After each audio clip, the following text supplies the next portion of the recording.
le chemin va sans peur, car Jésus est devant toi. Il veut être ton sauveur. Oh, suis-le par la foi. Et maintenant saisis la main de ton sauveur, car lui seul te donne l'éternel bonheur. Il a donné sa vie sur la croix. Oh, suis-le par la foi. Et si tu tombes en chemin, regarde Jésus ton roi. Il est dans le lieu très saint, et il prie pour toi. Et maintenant saisis la main de ton sauveur, car lui seul te donne l'éternel bonheur. Il a donné sa vie sur la croix. Oh, suis-le par la foi. Et jouis-toi chaque jour, et chante à ce Dieu d'amour. Il est sauvé du péché et t'a élu pour l'éternité.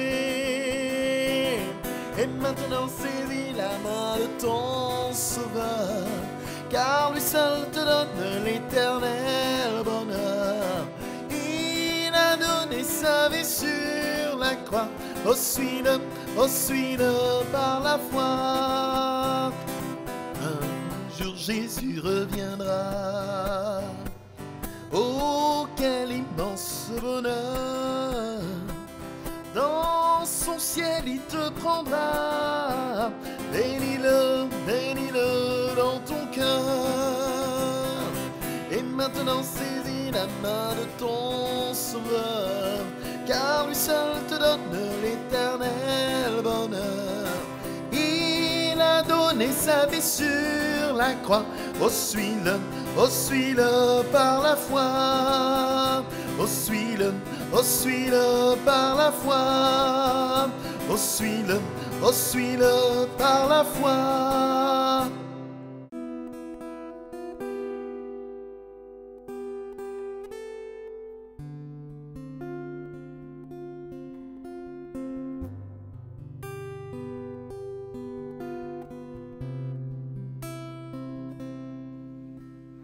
Ta fidélité est grande, ta fidélité est incomparable. Nul n'est comme toi, mon Seigneur. Grande est ta fidélité. Ta fidélité est grande, ta fidélité est incomparable. Nul n'est comme toi, mon Seigneur. Grande est ta fidélité. Ta fidélité est grande, ta fidélité est incomparable. Nul n'est comme toi, mon Seigneur. Grande est ta fidélité. Ta fidélité est grande, ta fidélité est incomparable. Nul n'est comme toi, mon Seigneur. Grande est ta fidélité. Voilà, chers frères sœurs, bonjour, content de pouvoir vous retrouver ce dimanche matin. Nous sommes le 7 juin 2020. Je vous souhaite d'être abondamment bénis par notre Seigneur Jésus-Christ et que la grâce du Seigneur soit votre partage. Je voudrais ce matin aborder dans la parole de Dieu avec vous une thématique très simplement que je pourrais intituler « De quoi sera fait l'avenir ?» C'est vrai que c'est une question et que cette question, nous pouvons tous nous la poser à un moment ou à un autre parce que nous sommes humains tout simplement et que nous avons ce souci de savoir un petit peu comment les choses vont avancer pour notre vie, pour notre famille, pour nos proches, concernant l'avenir. Alors nous ne sommes pas des devins, nous ne sommes pas des personnes capables de deviner ce que sera l'avenir et du reste, ce n'est pas dans les capacités de l'être humain de savoir qu'est-ce qui va se passer la minute d'après, le jour d'après, le mois d'après, l'année d'après. Je crois qu'il faut beaucoup d'humilité et beaucoup de sagesse dans ce domaine-là. Et au-delà de tout le charlatanisme parfois qui sévit dans notre monde, je pense qu'il est bon de pouvoir cependant tourner nos regards vers la Bible et considérer qu'il y a des réponses qui nous sont apportées dans l'Écriture. Je voudrais pour cela lire avec vous dans le livre du Deutéronome au chapitre 34 et à partir du verset 1, nous lirons les 5 premiers versets. Donc le livre du Deutéronome, chapitre 34, la lecture commencera au verset 1 jusqu'au verset 5, le temps que vous preniez votre Bible et que vous la lisiez avec moi. Je lis dans la version second 21. Il nous est dit ceci: Moïse monta des plaines de Moab sur le mont Nebo, au sommet du Pisga, vis-à-vis de Jéricho. L'Éternel lui fit voir tout le pays, Galaad jusqu'à Dan, tout Nephtali, le pays d'Éphraïm et de Manassé, tout le pays de Juda jusqu'à la mer Méditerranée, le Négev, les environs du Jourdain, la vallée de Jéricho, la ville des palmiers jusqu'à Tsoar. L'Éternel lui dit: Voilà le pays que j'ai juré de donner à Abraham, à Isaac et à Jacob, en disant: Je le donnerai à ta descendance. Je te l'ai fait voir de tes yeux, mais tu n'y entreras pas. Moïse, le serviteur de l'Éternel, mourut là, dans le pays de Moab, conformément à l'ordre de l'Éternel. Amen. On a ici la description des derniers jours, des derniers instants, plus précisément de Moïse. Moïse, il est dit, le serviteur de l'Éternel. Ce personnage de la Bible est fort de par son histoire, de par son parcours. L'histoire de Moïse va couvrir près d'un siècle quasiment, puisqu'il passera 40 ans en Égypte, il va fuir dans un autre pays pendant 40 ans, Dieu se révèle à lui à ce moment-là et l'amène vers l'Égypte pour libérer le peuple d'Israël. Il passera avec le peuple d'Israël près de 40 ans dans le désert, ce qui vraiment est marquant pour une vie. Moïse est appelé dans la Bible l'homme le plus patient de la terre. Il avait la lourde charge et responsabilité de conduire un peuple qui ne représentait pas des centaines, mais bien des milliers et plus encore. Mais voici que l'Éternel, ici, lui présente le pays de Canaan. Il lui fait voir ce que va être l'héritage du peuple d'Israël. Et la Bible nous indique que le Seigneur lui dit: Je te fais voir le pays de tes yeux, mais tu n'y entreras pas. Je t'ai fait voir le pays de tes yeux, mais tu n'y entreras pas. La question de l'avenir ici est importante. Moïse se voit de la part de Dieu éclairé concernant ce que va être l'héritage du peuple d'Israël, ce peuple qu'il a conduit, ce peuple qu'il a porté. L'Éternel souhaite lui faire voir ce que va être l'avenir. non pas de façon précise, non pas de façon très claire dans les détails, mais il lui présente néanmoins ce que va être l'héritage qui est donné au peuple d'Israël. Revenant donc à cela, le Seigneur lui montre ce qu'il avait promis déjà en son temps aux patriarches Abraham, Isaac et Jacob concernant l'héritage qu'il laisserait à la descendance, le pays promis, le pays de la promesse. Et Dieu a tenu sa promesse. Et voici que la vision que Moïse a à ce moment-là est une vision extraordinaire. Le Seigneur lui montre des choses assez remarquables, l'étendue du pays qui va être l'héritage du peuple d'Israël. Un héritage dans lequel ils vont entrer quelque temps après sous la direction de Josué. Mais voyez-vous, il est intéressant de voir combien Dieu prend le temps de montrer à son serviteur ce qu'il va en être. Et bien sûr que c'est un pays qui est assez vaste, assez large. On imagine bien que l'Éternel va en quelque sorte lui ouvrir les yeux, lui faire considérer l'amplitude, l'ampleur du territoire qui était laissé en héritage, ou du moins qui serait en héritage pour Israël. À cette question donc, de quoi sera fait l'avenir, Moïse peut avoir cette certitude et cette confiance que ce que Dieu lui a montré sera bel et bien tel quel, et que le peuple entrera bel et bien, et on le sait, puisque la suite des textes le décrivent, nous voyons que le peuple d'Israël entrera sur la terre de Canaan.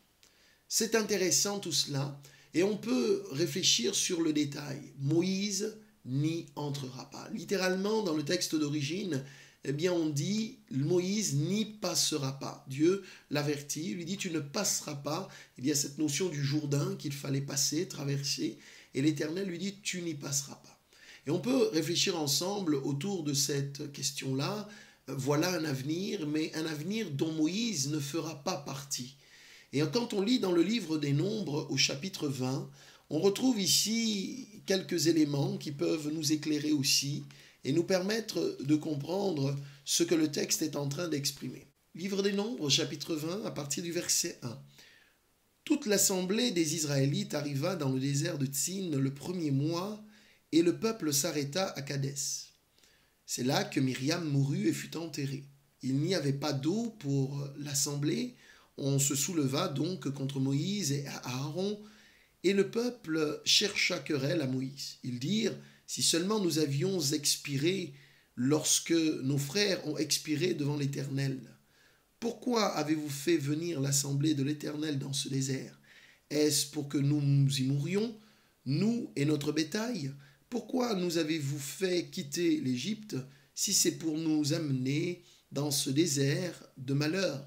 Ce n'est pas un endroit où l'on puisse semer, et il n'y a ni figuier, ni vigne, ni grenadier, ni eau à boire. Moïse et Aaron s'éloignèrent de l'assemblée pour se rendre à l'entrée de la tente de la rencontre. Ils tombèrent le visage contre terre, et la gloire de l'Éternel leur apparut. L'Éternel dit à Moïse, « Prends le bâton et convoque l'assemblée, toi ainsi que ton frère Aaron. Vous parlerez au rocher en leur présence, et il donnera son eau. Tu feras sortir pour eux de l'eau et du rocher, et tu feras boire l'assemblée et leur bétail. » Moïse prit le bâton qui se trouvait devant l'Éternel, comme l'Éternel le lui avait ordonné.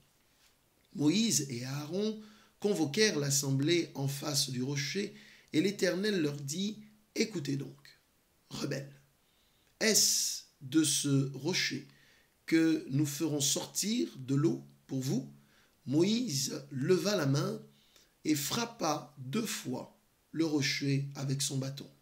Il sortit de l'eau en abondance, l'assemblée but, ainsi que le bétail.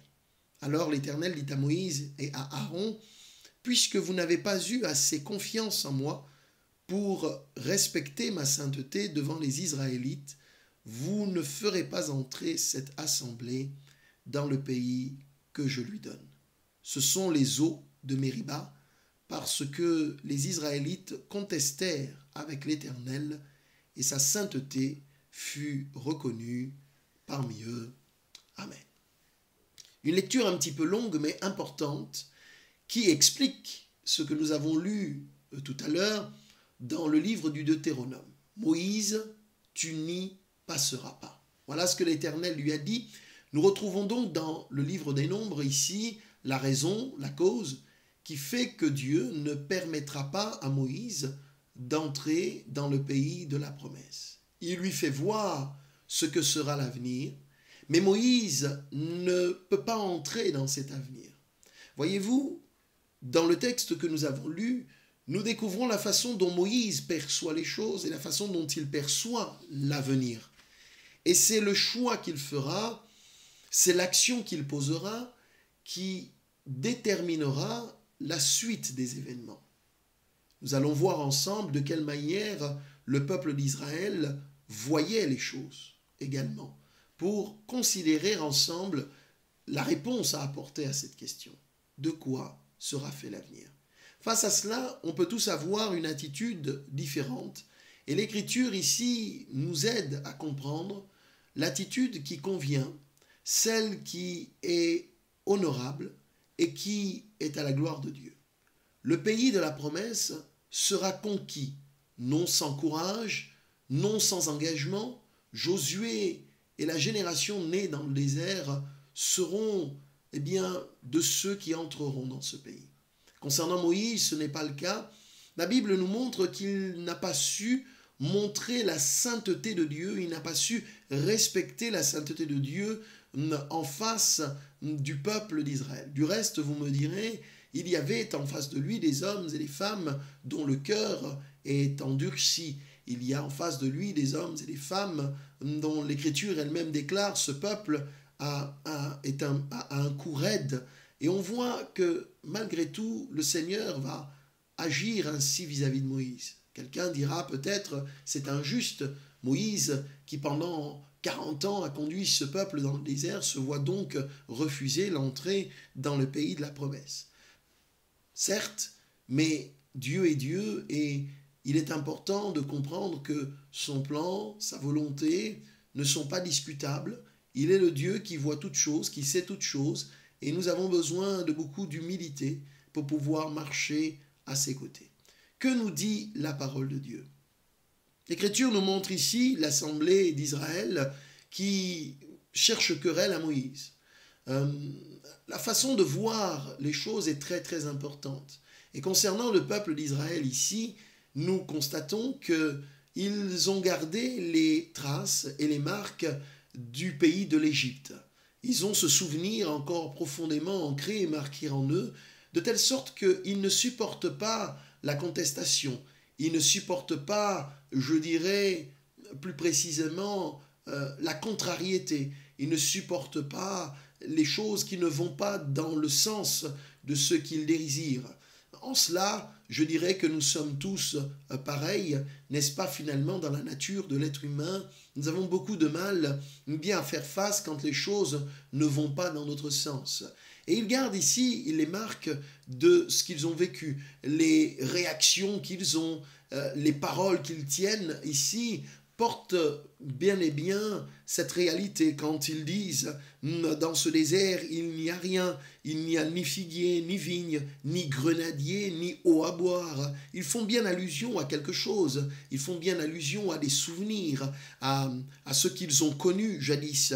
Ils disent « Ce n'est pas un endroit où l'on peut semer ». Et du reste, ils n'ont pas tort puisqu'ils sont dans le désert. Mais voyez-vous, il y a quand même cette façon de voir les choses qui déteint et qui les amène à oublier ce que Dieu a fait pour eux pendant tout ce temps. Il a toujours pourvu, il a toujours été présent. On pourrait parler de la manne qui leur a été offerte, on peut parler de tout ce qui leur a été donné par le Seigneur dans ce désert. Et tout cela a été oublié. Le Seigneur les a nourris, le Seigneur a fait en sorte qu'ils ne manquent jamais de rien. La providence de Dieu, la grâce de Dieu a été suffisante. Et leur vision des choses concernant cet avenir très proche, il n'y a pas d'eau, nous avons soif à Mériba, eh bien, porte les marques à un moment donné d'un manque de reconnaissance, un manque, je dirais quelque part, de souvenirs. Ils ont oublié que le Seigneur est fidèle. Et je crois que notre vision de l'avenir ne doit pas être déterminé par le passé ou par les choses ou les circonstances qui ont fait plaisir à notre âme ou à notre chair peut-être plus précisément, et que nous soyons amenés à regretter ce temps-là et à dire « eh bien, autrefois c'était meilleur ». Nous devons avoir les yeux tournés vers l'avenir, et même si ce qui est en face de nous parfois ne correspond pas à ce que nous désirerions, nous avons un Dieu qui nous connaît et qui veut prendre soin de nous. La Bible l'affirme et le Seigneur Jésus le dira dans l'évangile de Matthieu au chapitre 6, « Ne vous inquiétez de rien ». Et concernant le lendemain, le Seigneur dira ceci, « Il prendra soin de lui-même ». Le lendemain prendra soin de lui-même. À chaque jour suffit sa peine. Et on voit ici que cette réalité est importante parce qu'il est important de s'abandonner entre les mains de Dieu. Le peuple d'Israël ne voit pas. En tous les cas, il voit à travers le prisme de ce qu'a été son passé florissant, oubliant que dans ce passé florissant, ils ont été pendant près de 4 siècles en esclavage, sous la férule de l'ennemi, Pharaon, qui les a maintenus, qui les a gardés, qui les a fait souffrir pendant bien des temps. La mémoire, vous me direz, est bien oublieuse. Ils se souviennent de tout ce qui les arrange et ils ont oublié tout ce qui a créé et fait beaucoup de peine et qui d'ailleurs les a poussés à crier vers l'Éternel de telle sorte qu'il a envoyé Moïse pour les en délivrer. Je dirais qu'à ce sens, nous devons tirer exemple et dire attention à l'attitude que nous pourrions avoir quand nous pensons au lendemain, quand nous pensons à ce que va être ou ce que vont être les jours à venir, les mois à venir, peut-être par rapport aux circonstances de nos vies, peut-être par rapport à certaines décisions que nous avons à prendre ou que nous allons prendre, peut-être par rapport à certaines situations qui nous touchent d'une certaine manière, nous nous disons de quoi sera fait l'avenir. Je crois que nous ne devons pas évaluer cet avenir sur la base de ces éléments du passé qui ont été quelque peu douloureux, difficiles, car Dieu est un Dieu d'avenir, un Dieu qui agit aussi pour nous accorder et nous donner de l'espérance. Voyons ensemble la suite de ce texte. Une chose a attiré mon attention ici au sujet de l'attitude de Moïse. Et je crois que c'est une bonne attitude qu'il va avoir avec son frère Aaron. La Bible nous dit que, alors que le peuple lui cherche querelle, alors qu'ils vont venir se plaindre auprès de Moïse, si seulement nous avions expiré dans le désert comme nos frères, c'est terrible d'entendre cela, mais on sent une forme de caprice qui est là exprimée, une forme de revendication qui est exprimée. Et Moïse, face à cela, la Bible nous dit, verset 6, qu'ils vont s'éloigner de l'assemblée pour se rendre à l'entrée de la tente de la rencontre. Là, ils tombèrent sur leur visage et l'Éternel se présenta devant eux. Je trouve que cette attitude est une bonne attitude. Face aux incertitudes, face aux épreuves et aux douleurs, à ce qui est exprimé devant eux, ils ne vont pas se laisser influencer, contrarier par la contrariété du peuple d'Israël. Ils vont d'ailleurs s'en éloigner. Ils vont prendre de la distance. Ils vont se tenir au bon endroit devant le Seigneur. Je crois qu'il est bon d'aller se réfugier devant la face de notre Dieu, comme l'ont fait ici Moïse et Aaron. Ce choix qu'ils font est un choix intelligent, un choix sage, je dirais un choix salvateur. Nous devons veiller à ce que les réactions et les autres relations que nous avons avec les autres ne viennent pas entamer notre relation personnelle avec Dieu. C'est le sens de l'attitude que va avoir Moïse et Aaron. Ils vont s'éloigner, ils vont se tenir devant la face de Dieu. Ils vont en quelque sorte, je dirais, privilégier leur relation personnelle avec l'Éternel, plutôt que de se laisser influencer par la relation que les peuples d'Israël entretenaient, lui, avec l'Éternel. Car derrière leurs revendications, il est bien clair qu'ils sont en revendication vis-à-vis de l'Éternel. Leur vision des choses, je n'y reviendrai pas, ne leur permet pas de voir la façon dont l'Éternel souhaite manifester dans cette circonstance un miracle, comme du reste il l'a toujours fait. Moïse et Aaron ont besoin, quant à eux, de préserver cette relation-là avec le Seigneur.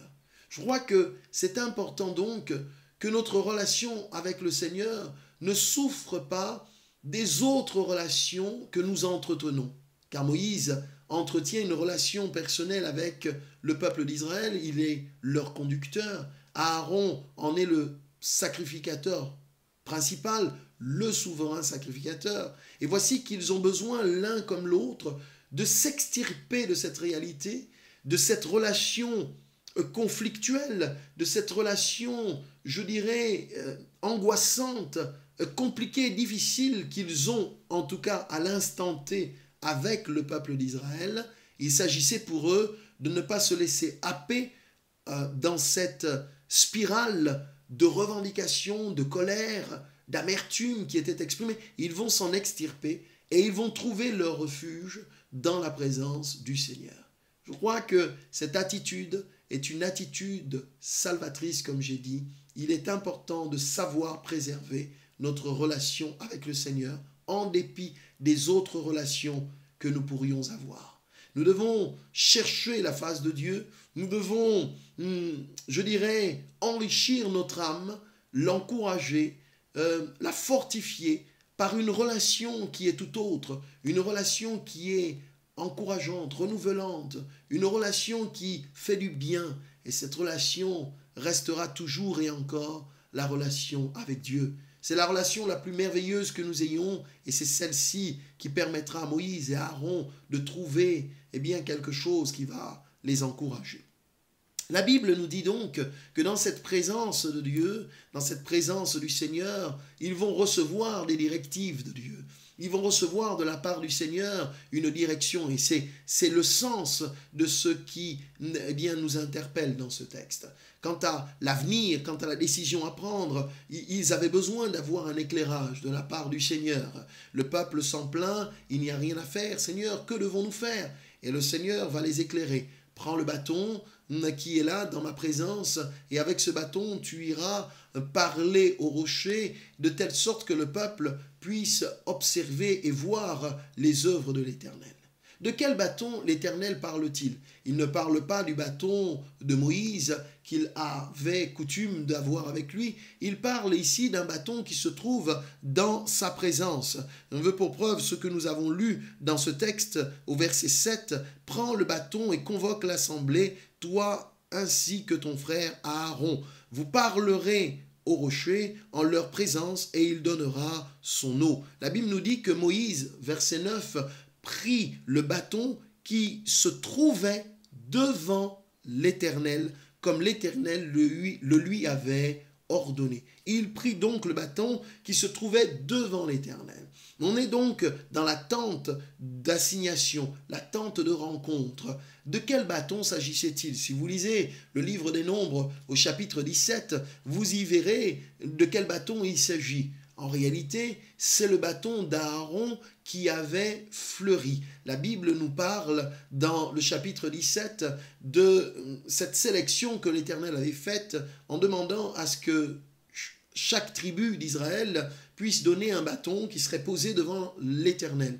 Et le bâton qui aurait fleuri serait le bâton choisi de Dieu. Quelque part derrière ce bâton, il est fait allusion à une tribu, la tribu de Lévi, à une personne, la personne de Aaron, qui va être choisi pour devenir sacrificateur. La Bible nous dit que ce bâton avait porté des bourgeons. Au chapitre 17, vous pouvez le lire très simplement, là, à partir du verset 16, vous avez quelques versets, et c'est très intéressant de voir que le matin, quand ils sont arrivés, la Bible nous dit que les bâtons étaient là, et le bâton de Aaron avait fleuri. C'est au verset 23 que cela apparaît. Il nous est dit, il avait bourgeonné, il avait donné des fleurs et des amandes. C'était le miracle de Dieu.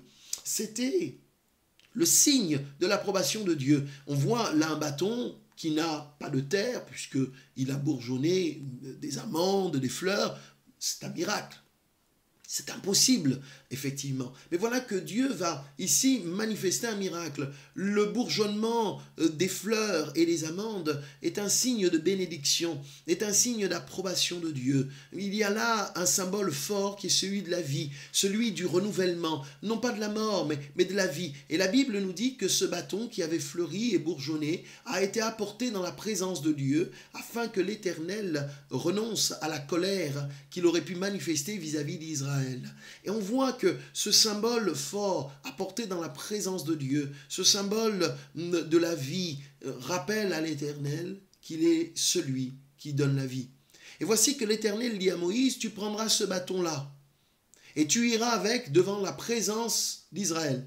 Voilà quand Moïse prend ce bâton, il va devant le peuple d'Israël, il s'y présente. Ce bâton, le peuple d'Israël le connaît. Le peuple d'Israël connaît l'histoire qu'il y a derrière cela. Voyez-vous, c'est comme si l'Éternel disait, vous vous souvenez de l'Égypte. Vous vous souvenez de ce temps que vous avez vécu en Égypte. D'un temps qui porte les marques d'un esclavage, de quelque chose de terrible.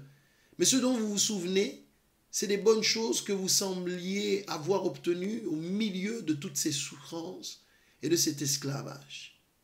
L'Éternel leur dit, rappelez-vous. Rappelez-vous une autre chose. Rappelez-vous ce bâton.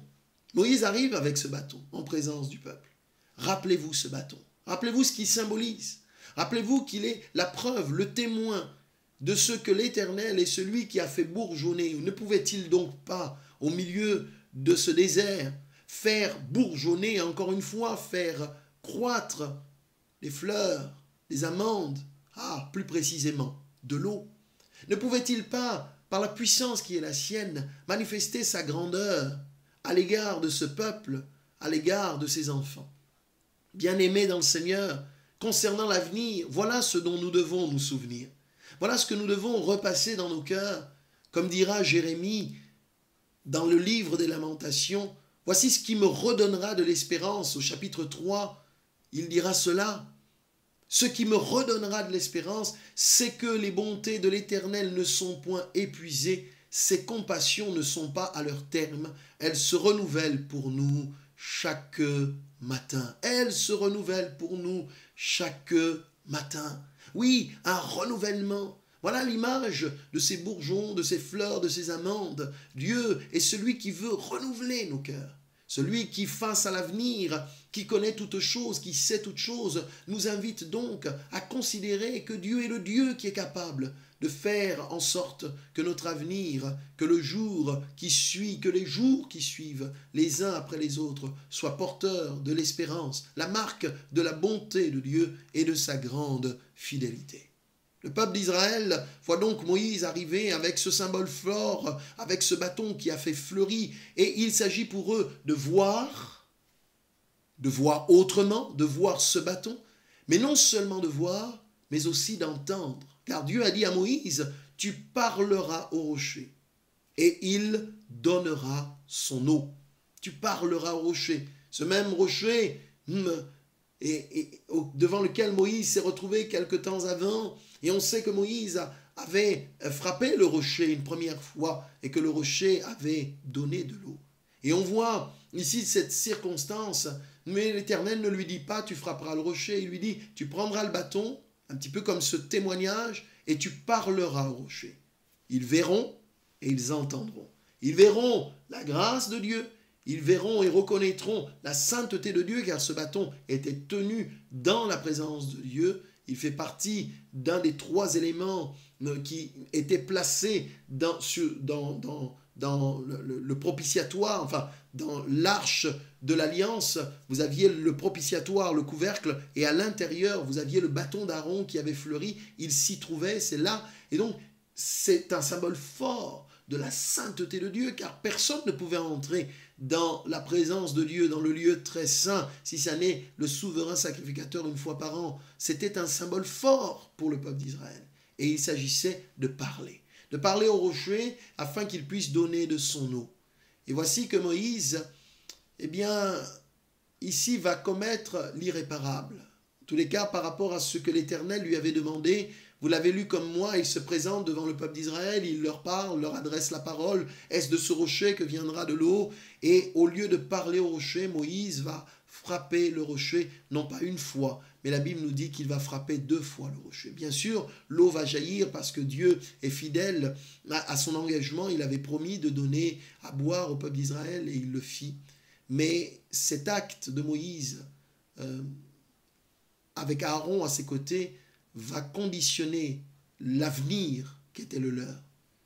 Ils n'ont pas vu l'avenir sous le même angle que l'Éternel. Le Seigneur avait dit de parler au rocher.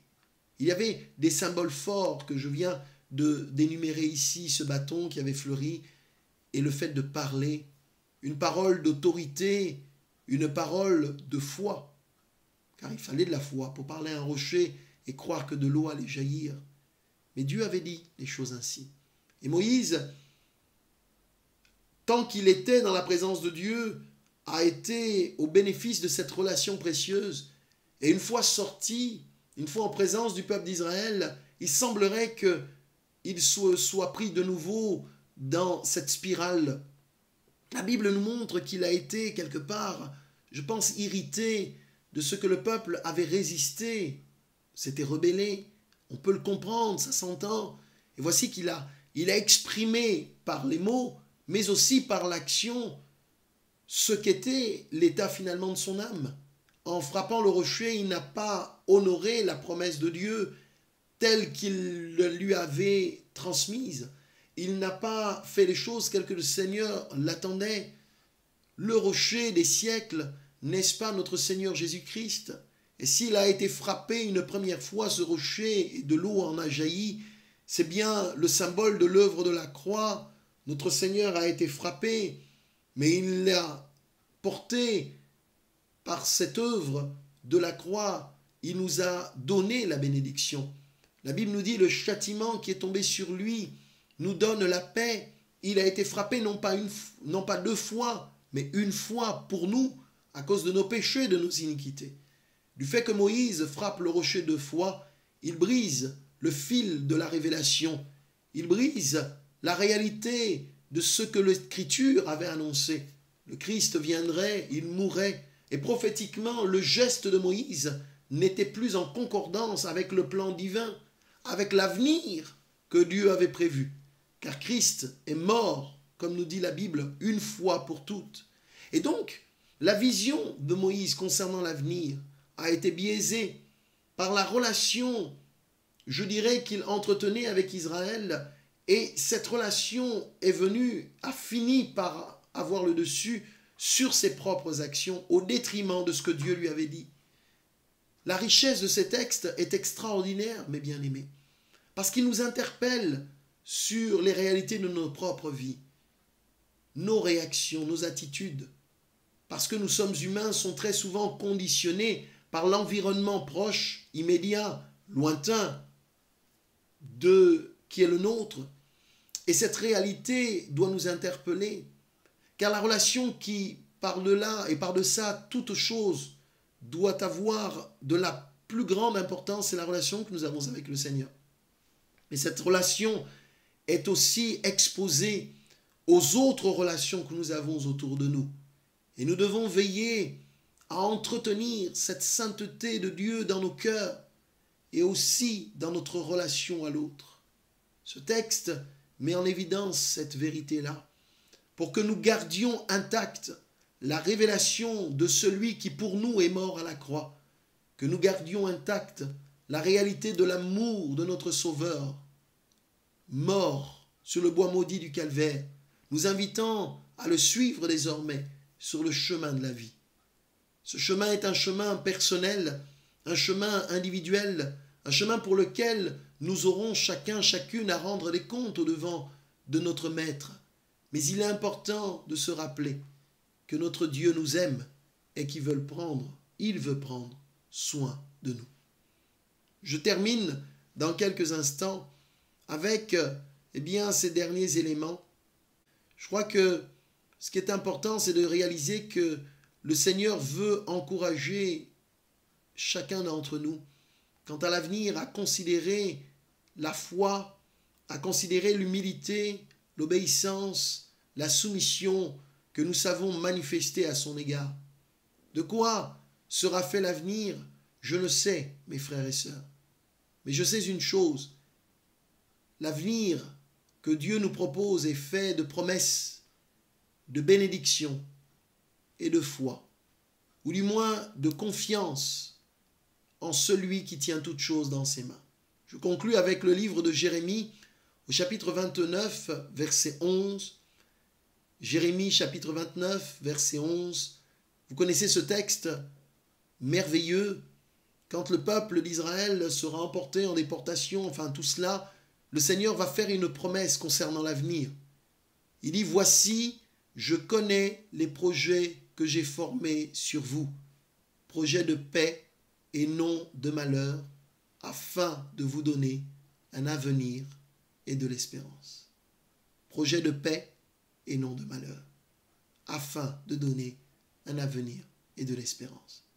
Alors l'Éternel montre à Moïse ce que va être l'avenir.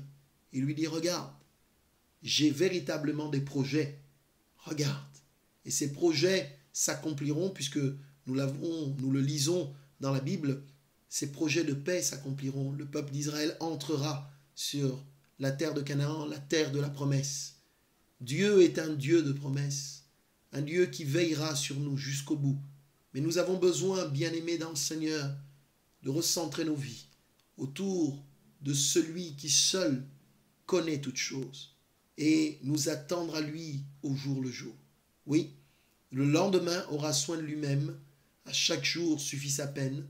Attendons-nous à notre Sauveur, notre Seigneur, préservons cette relation et que Dieu nous bénisse. Merci Seigneur pour la grâce que nous avons de te connaître.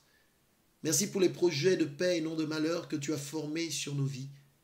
Merci de bénir tes enfants, chacun en particulier, chacune en particulier, et que nous sachions entretenir précieusement la relation que nous avons avec toi et ne pas nous priver de l'avenir que tu as prévu pour chacun de nous. Que ta grâce repose sur nos vies au nom de Jésus.